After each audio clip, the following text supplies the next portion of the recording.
What's going on, guys? Welcome back to my channel. You may have noticed I've been a little MIA the last couple weeks. This is mainly because I didn't want to be a distraction from the voice of the Black community that still very much needs to be heard. But in this time, I've really enjoyed practicing my hand lettering because sometimes it's just more powerful to write out what you actually want to say.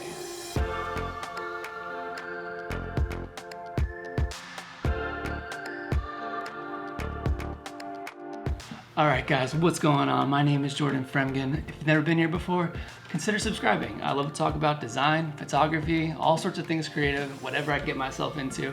And today we're talking about hand lettering because, let's be real, I've been getting into it a lot lately and I'm excited to share it with you. It can be really important to a designer, even at a basic level, and I want to share those things as well as give you some tips to get started if you've never tried it before. So, let's get it.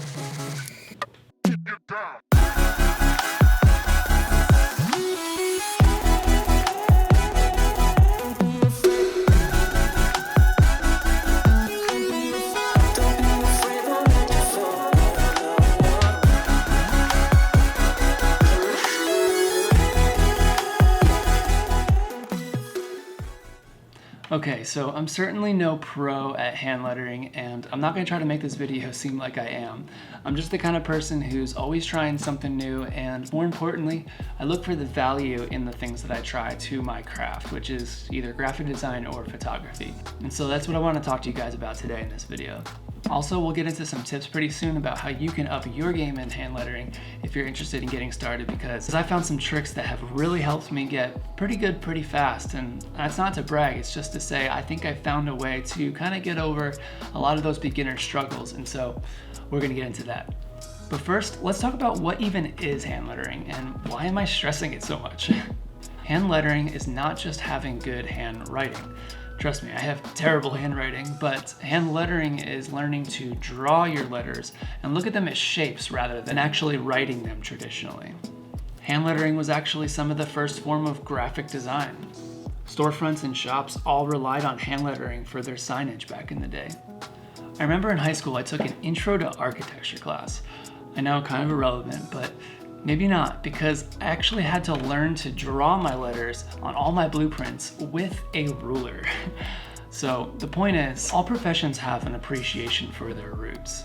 And if you want to make design more than just a hobby, it's important to look at this skill and look at the value of it for what it is, even at a basic level.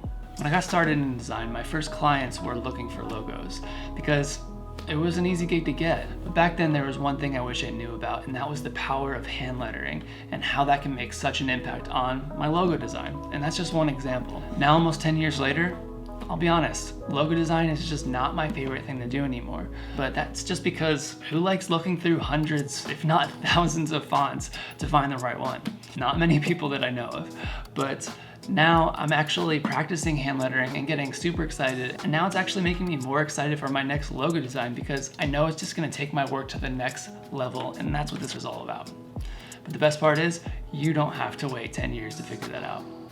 Alright, so let's start getting into those tips. The first thing I have for you is you don't need special pens to get into hand lettering. Most, if not all, videos out there about hand lettering talk about the different pens you can buy to get into hand lettering, and yeah, they can be really good. They could really help with different styles and help you get thin and thick lines like parallel pens and brush pens, but they can be a bit of a learning curve and slow you down a little bit. I'm not saying don't invest in them, but there are other ways to help speed up your learning, and all while learning these at the same time on the back end.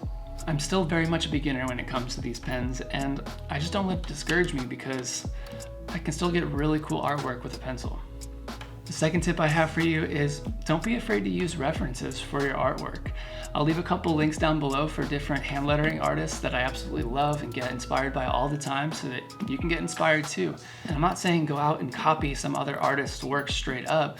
How you can use their work as a reference for your own is look at the way that they're outlining their typographical pieces, how they're putting words together to create some cohesive piece of artwork. Or if you like the way somebody does their font styles, you could check that out too and use their letters as a reference for your letters and the words that you're working on. I do it all the time, and it's a great way to speed up the learning process. And one thing I learned from actually using someone else as a reference was I learned to plan out your piece that you're gonna make with shapes. Let me show you what I mean. Once you know what you want your artwork piece to say, specifically if it's a quote or something like that, think about the length of each word and use shapes to help you plan out how each word will be laid out so everything flows nicely together.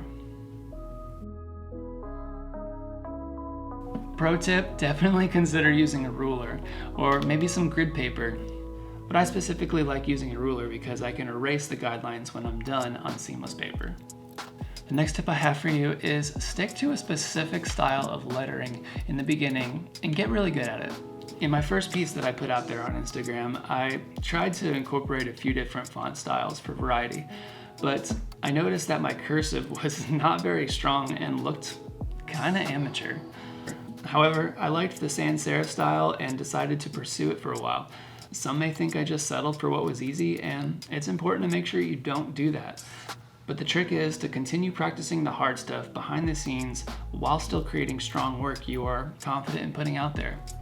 Now, if you're looking to showcase your work on Instagram or maybe make some prints and sell them, the last tip I have for you is to try vectorizing your artwork. I know this will take away from the rawness part of hand lettering, and sometimes I just take a dope photo of the piece straight from my notebook. But I've also vectorized the piece beforehand too, which always gives you a clean, sharp look. I do highly suggest doing this when you're turning your work into a sellable product. Like for me, I'm considering turning this into a t-shirt design. So if you are possibly looking to turn your lettering into a stream of income, check out some videos on using Illustrator to create vector artwork. I am a fairly new channel, but subscribe so you can keep on the lookout for some videos, because I definitely will make some videos about vectorizing your artwork and getting into Illustrator. All right, well, that's all I got for you guys today. Thank you so much for sticking around to the end of the video. Hope you found this helpful. If you did, like, subscribe, all that good stuff, comment below. I'll be coming at you soon with some more videos because, hey, we're back. So let's get it. I'll catch you guys in the next one. Try some hand lettering. It's fun. I'm telling you, it's fun. Give it a There's a fly. I'm gonna go kill this fly. But I'll catch you guys later. Peace.